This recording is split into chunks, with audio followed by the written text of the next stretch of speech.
Bertemu kembali rentasan berita edisi 937. Saya Zawazi Yusof dan antara paparan utama malam ini. Kos pengurusan vaksin melambung, ada pihak mengaut untung. Adakah ponteng sesi parlimen merupakan salah satu prinsip politik Islam? Penjualan vaksin satu jenayah. Ahli parlimen dilarang buat kerja tambahan.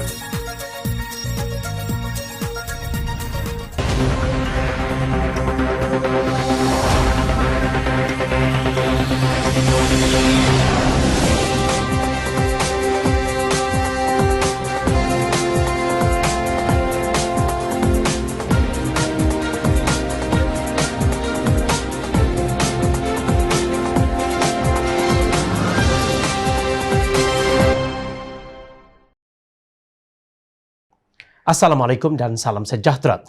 Pengerusi Pakatan Harapan yang juga Ketua Pembangkang Parlimen Malaysia, Datuk Seri Anwar Ibrahim mempersoalkan tentang pengurusan pusat pemberian vaksin PPV Mega, terutama mengenai kos, siapa yang dianugerahkan kontrak pengurusan, subkontrak dan lain-lain supaya wang rakyat tidak hangus di tengah jalan. Anwar meminta Menteri Penyelaras Program Imunisasi COVID-19 Kebangsaan PICK Khairi Jamaluddin menerangkan jumlah terperinci kos penyediaan PPV berkenaan. Menurut beliau, kos suntikan vaksin COVID-19 melambung tinggi bukan akibat nilai vaksin tersebut, tetapi penyediaan kompleks PPV Mega yang melibatkan pelbagai kos. Beliau membangkitkan isu PPV di Putra World Trade Center atau PWTC. Saya dengar Kuliah Bandar Baru sebut RM30 per head. Ini tak termasuk sewa PWTC. Kontrak kepada siapa? Mengapa kos begitu tinggi?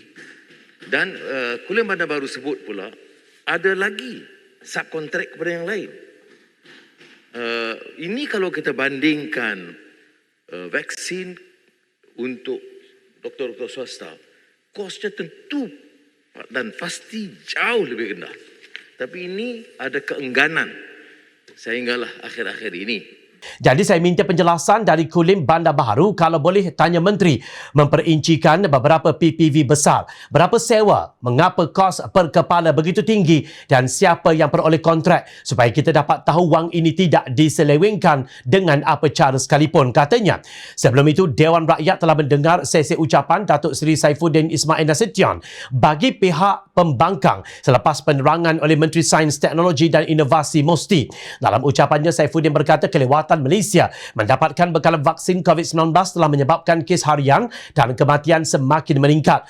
Bagaimanapun, beliau menegaskan kelewatan prosedur kelulusan vaksin tidak boleh diterima. Saifuddin mempersoalkan mengapakah negara lain boleh menempah awal vaksin sedangkan kerajaan tidak mempunyai masalah untuk menempah awal kerana berbilion ringgit bajet telah diluluskan sejak 2020.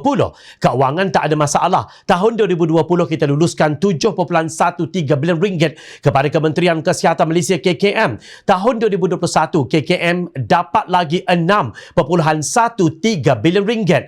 Kita tempah 79.9 juta dos bersamaan 3.9 bilion ringgit. Soalannya perolehan seperti disebut YB Menteri tadi. Satu ketika kita di persimpangan. Ujian klinikal keberkesanan vaksin belum lagi dihasilkan. Pada masa sama, kita perlu segerakan proses vaksinasi. Pada waktu itu, kita ambil sikap tunggu, kata Saifuddin. Beliau bersetuju bahawa tak perlu tumpu pada satu pilihan, tetapi ketika persaingan global yang sengit untuk mendapatkan bekalan vaksin, fokus Malaysia seharusnya kepada akses bekalan selain daripada harga dan efikasi. Saya bagi contoh. Misalnya, ada negara-negara lain yang cepat program vaksinasi mereka, ini speaker, adalah kerana mereka buat dulu procurement commitment. Ujian klinikal satu bab. Tapi mereka buat dulu commitment procurement. Cup dulu, orang Kedah kata, cup. Cup, aku nak yang ni. Bidasnya, menurut Saifuddin, pertimbangan negara lain ketika itu adalah penghantaran seawal mungkin. Ujian klinikal tunggu dahulu kerana wujud persaingan sengit merebut vaksin. Kita ini negara pengguna, bukan negara pengeluar. Penyakit sedang melanda, negara-negara lain buat procurement komitmen nak dapat awal sementara mereka tetap mengambil kira ujian klinikal. Kita terlepas yang itu, kita tak cop dulu, tegasnya.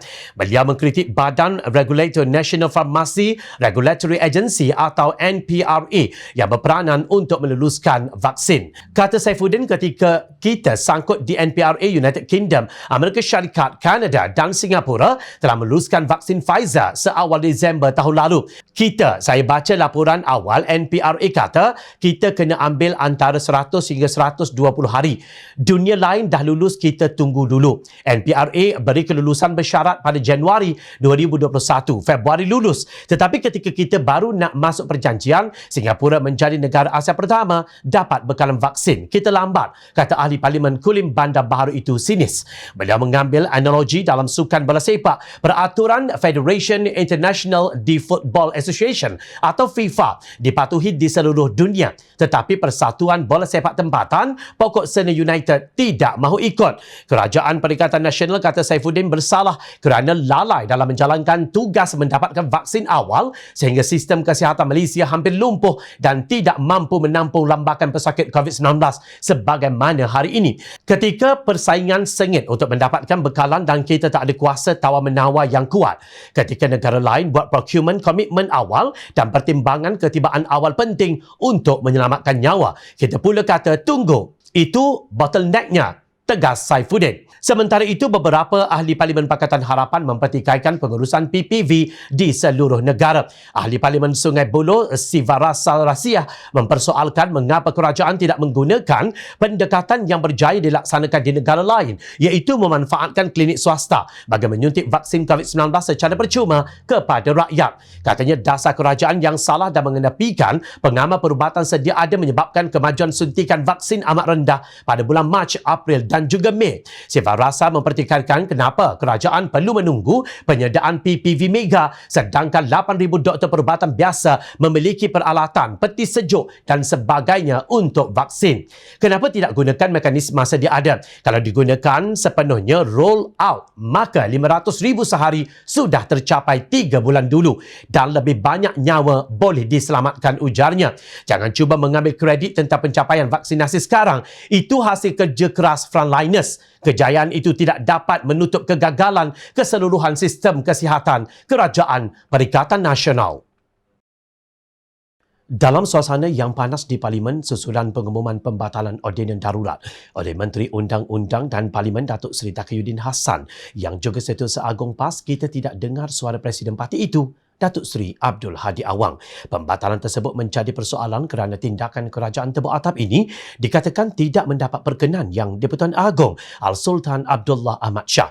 Biasa bila timbul isu melibatkan soal istana dan raja, Parti AM akan cepat bangkit dan lantang bersuara. Tiba-tiba sehari dua ini seluruh negara tak dengar langsung suara MP Parti AM mempertahankan institusi diraja. Awak ya, YB Presiden Parti Depa ada hadir tak? Maaf, saya tak nampak. Maybe ada tapi saya tak nampak. Atau memang tak hadir sebab terlalu sibuk urusan kerja sebagai duta khas Perdana Menteri kot. Sindir ahli Parlimen Sepang Muhammad Hanifah Maidin. Misteri tersebut terjawab dalam satu laporan oleh utusan online yang bertarikh 28 Julai 2021. Laporan tersebut memetik pengesahan ahli Parlimen Pasir Mas Ahmad Fadli Syarif. Ya, tidak datang. Saya tidak pasti kenapa, katanya. Menurut laporan semakan dengan salah seorang pegawai di Parlimen juga menjelaskan yang Presiden PAS itu tidak hadir ke Dewan Rakyat. Namun kita dapati beliau aktif mengecam ahli Parlimen Pakatan Harapan menerusi laman sosial Facebooknya. Apabila Perdana Menteri Tan Sri Mahyadin Yassin membuat kenyataan bahawa Kerajaan Perikatan Nasional PN tidak sempurna, maka kedengaran suara ejekan beliau rendah pihak yang menandakan tahap kefahaman mereka tanpa disedari dirinya bersifat sangat jahil. Inilah akibat apabila politik dipisahkan daripada agama sehingga menjadikannya tidak berakhlak tanpa menyedari sikap yang terlanjur sehingga melupakan bahawa tiada yang sempurna melainkan Allah Subhanahu wa Ta'ala, tulisnya. Beliau juga mengulangi tulisan awalnya mengenai ciri-ciri seorang yang beriman berhadapan dengan wabak penyakit. Seseorang yang beriman hendaklah menunjukkan sifat tawaduk secara terbuka dan menunjukkan moral yang tinggi menjadi hamba Allah. Selain itu juga hendaklah beriman bahawa Allah sahaja yang maha suci daripada segala kekurangan dan kelemahan, khususnya dalam menghadapi wabak penyakit besar melanda seluruh dunia yang tidak diketahui bilakah penghujungnya. Katanya, menurut hadis kedatangan wabak COVID-19 adalah satu ujian Allah Subhanahu wa taala kepada seluruh dunia yang tiada mana-mana kuasa besar dan kuasa kecil yang dapat menghalangnya. Namun begitu manusia diuji dengan keinsafan, ilmu dan akal diwajibkan untuk terus merancang, berusaha dan berikhtiar bagi menghadapi ujian wabak dan segala kesan sampingannya, kata beliau. Jika hadir ke Parlimen dan mendengar hujah Menteri Sains, Teknologi dan Inovasi Musti yang juga penyelaras program imunisasi COVID-19 kebangsaan PICK, Khairi Jamaluddin, dan persoalan yang dibangkitkan, adakah Hadi akan mengubah pendiriannya? Jom Channel tidak nampak akan ada apa-apa perubahan selagi pemikirannya dipenuhi dengan bigotry dan sikap gemar melabel pihak lain yang berbeza dengan fikrah politiknya. Setelah habis semua istilah nama-nama haiwan dari jebon, lembu, langau, agas, buaya, kera, tikus, tupai dan sebagainya, kini Hadi beralih kepada satu perkataan, iaitu jahil. Begitu mudah lidah yang tidak bertulang itu memberi gelaran kepada pihak lain, sedangkan beliau sekadar menjadi penonton tanpa berbuat apa-apa. Begitu mudah beliau memetik ayat-ayat dari Al-Quran yang menuntut supaya orang yang beriman saling nasihat-menasihati dengan kebenaran dan kesabaran. Adakah beliau berbuat seperti yang disuruh oleh Al-Quran itu ketika Kerajaan Pakatan Harapan sedang bertukus lumus berperang melawan serangan COVID-19 pada Februari tahun lalu? Jawapannya, tidak. Sebaliknya, beliau bersekongkol dengan pengkhianat dan merampas kuasa serta menghina mandat rakyat pada pilihan raya umum ke-14 atas alasan kononnya Islam terancam, Melayu terancam dan istana juga terancam. Hadi memetik firman Allah Subhanahu wa taala dalam surah Al-As ayat 1 hingga 3 untuk menyokong pendiriannya. Demi masa, sesungguhnya manusia itu benar-benar berada dalam kerugian kecuali orang-orang yang beriman dan beramal soleh, dan mereka pula nasihat menasihati dengan kebenaran serta nasihat menasihati dengan kesabaran. Namun jika Hadi benar-benar berpegang kepada surah Al-As yang dipetiknya itu, beliau patut berasa malu dan meletakkan jawatannya sebagai duta khas Perdana Menteri bertaraf menteri ke Timur Tengah. Ini kerana tiada apa kejayaan walaupun manfaat yang dinikmati oleh rakyat Malaysia sejak beliau memegang jawatan itu. Apalagi apabila beliau ponteng hadir ke Parlimen. Menteri Keuangan Tengku Datuk Seri Zafrul Tengku Abdul Aziz berkata, beliau menghadiri mesyuarat Jawatan Kuasa Kira-kira Wang Negara PAC kemarin berhubung prosedur perolehan vaksin COVID-19 dan penggunaannya terhadap rakyat Malaysia yang dipengerusikan oleh Ahli Parlimen Pakatan Harapan Ipoh Timur, Wong Kah Woh. Turut bersama adalah Ahli Jawatan Kuasa PAC serta Ketua Setiausaha Perbendaharaan Datuk Asri Hamidun. Sepanjang prosedur, saya dan tim MOF telah memberikan kerjasama penuh dalam sesi soal jawab. Faktor accountability adalah amat penting dalam tadbir urus kerajaan, terutamanya dalam aspek perolehan dan pelaksanaan. Dalam menghadapi COVID-19, keperluan untuk memperoleh vaksin secepat mungkin telah menjadi antara keutamaan kerajaan, bukan sahaja demi melindungi nyawa dan kehidupan rakyat, tetapi juga bagi memastikan kelangsungan perniagaan dan pemulihan ekonomi, katanya dalam satu kenyataan. Menurut beliau, setakat ini kerajaan telah memperuntukkan sejumlah 3.9 bilion ringgit bagi memperoleh vaksin dan 1.9 bilion ringgit bagi pelaksanaan program imunisasi, menjadikan peruntukan keseluruhan bagi program imunisasi COVID-19 kebangsaan atau PICK sejumlah 5.8 bilion ringgit. Sebelum itu, Kah Woh berkata PAC mengesyorkan kerajaan menetapkan harga siling vaksin COVID-19 jenis Sinovac di pasaran. Beliau berkata langkah itu perlu bagi memastikan vaksin dijual pada harga yang berpatutan, mengumumkan harga siling vaksin berkenaan dengan segera. Penetapan harga siling yang meliputi harga vaksin oleh farma niaga serta kos yang dikenakan oleh klinik atau hospital swasta adalah amat perlu supaya harga pemvaksinan adalah pada tahap wajar dan tidak membebankan rakyat jelata. Jawatan kuasa mengambil maklum bahawa kerajaan akan membenarkan penjualan vaksin COVID-19 di pasaran terbuka bermula Ogos depan dan adalah penting supaya harga siling untuk pemvaksinan ditetapkan dan diumumkan kepada rakyat dengan segera. Jawatan kuasa ini juga mengambil maklum harga untuk pemvaksinan COVID-19 sudah mula dipromosikan dan harga yang ditetapkan adalah tinggi berbanding harga yang sepatutnya, katanya dalam satu kenyataan. Sementara itu, Ahli Parlimen Pakatan Harapan Teluk Intan, Nga Ko Ming, mengkritik ucapan Menteri Kesihatan Datuk Seri Dr. Adham Baba di Dewan Rakyat sebagai tidak mempunyai analisis dan cadangan untuk mengatasi wabak berkenaan. Kata Korming, dengan bilangan kes sebanyak 1,027,954 angka pada 28 Julai, maknanya bagi setiap 30 orang, seorang adalah pesakit COVID-19.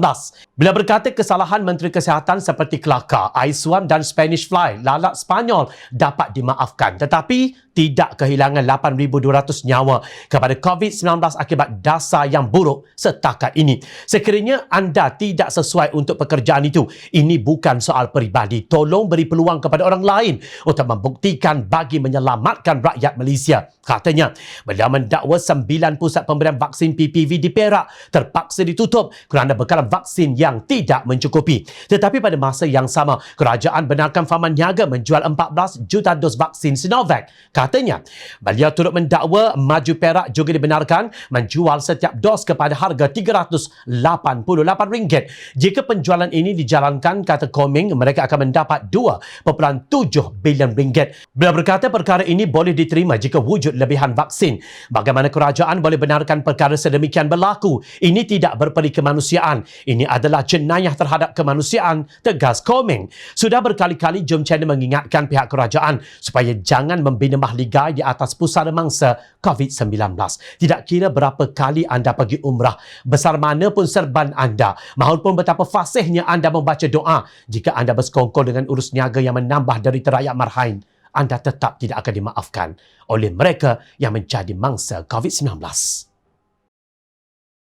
Yang di-Pertua Dewan Rakyat Dato' Azhar Azizan Harun berkata beliau tiada kuasa untuk melanjutkan masa persidangan melebihi 15 minit dari waktu sepatutnya ia tamat. Malah beliau bertegas bahawa terdapat banyak persepsi yang tidak betul kerana soal lanjutan masa itu dibincang secara salah di dalam Dewan. Semalam ahli-ahli Parlimen Pembangkang meminta agar Azhar memanjangkan lagi waktu persidangan. Ini kerana ramai wakil rakyat di dalam Dewan tidak dapat menyuarakan pendapat mereka kerana kekangan waktu. Sebenarnya bukanlah kuasa saya untuk menambah masa. Aturan 12/1 mengatakan tiap-tiap sidang majlis hendaklah bermula 10 pagi hingga 1 petang dan sambung 2.30 hingga 5.30 petang atau lebih awal. Aturan 12/30 katakan ini kuasa saya. Yang di-Pertua boleh lanjutkan mesyuarat selepas 5.30 petang setakat tidak melebihi 15 minit sahaja. Itulah sebab tiap-tiap kali saya mempengerusikan mesyuarat, saya terus guna budi bicara untuk lanjutkan masa sehingga 5.45 petang. Jelasnya dalam mesyuarat khas Parlimen hari keempat pagi ini. Bagaimanapun, ahli Parlimen Pembangkang berkata semasa Pakatan Harapan mentadbir negara ini, mereka dibenarkan oleh Yang di-Pertua Dewan untuk berbahas sehingga lewat malam. Hari ini, Ketua Pembangkang Datuk Seri Anwar Ibrahim memohon agar Dewan Rakyat menambah hari persidangan oleh kerana kekangan masa yang ditetapkan dalam Dewan. Sebelum ini, isu berkaitan pendidikan dan kesihatan tidak dapat dibahaskan oleh ramai wakil rakyat.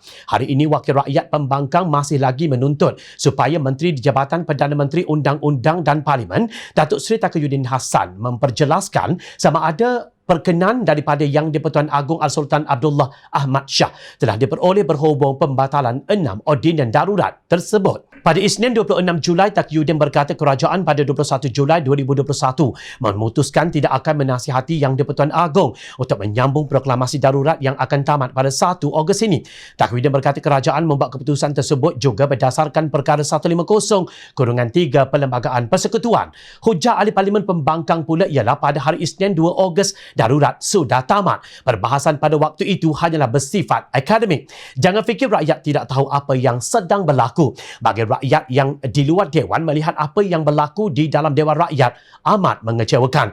Mereka melihat wakil mereka di Parlimen disekat daripada membuat kerja dalam waktu tambahan. Bagi rakyat, itu adalah sikap yang bertanggungjawab. Persoalannya, berapa banyak dana digunakan untuk setiap persidangan Parlimen? Wang itu datang daripada mana kalau bukan daripada rakyat? Oleh kerana itu, dana tersebut harus dimanfaatkan untuk kepentingan rakyat, bukan kepentingan Tan Sri Mahyadin Yassin. Negara kita mengamalkan sistem demokrasi berparlimen, berperwakilan dalam prinsip yang kita namakan pengasingan kuasa. Jika Parlimen sudah dimandulkan dan wakil rakyat disekat daripada berbahas, apalagi yang kita ada.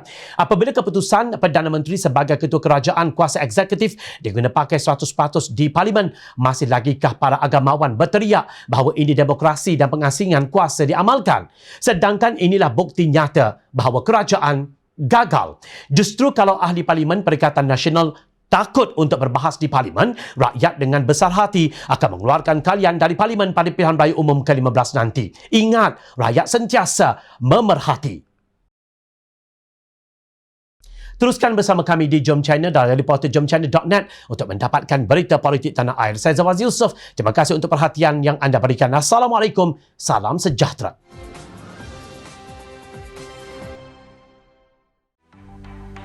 Mencari maklumat dan berita politik yang bebas, kupasan yang tepat, panas. Dapatkannya secara eksklusif hanya di Jom Channel. Komitmen kami, pentasan berita Isnin hingga Jumaat. Berbicara dan isu semasa, kami garapkan secara langsung. Panel-panel berkaliber dan profesional. Interaktif, pandangan anda kami raikan. Jangan lupa bersama kami di setiap hujung minggu dalam edisi khas mingguan. Jom Channel, moving forward, sharing a new experience.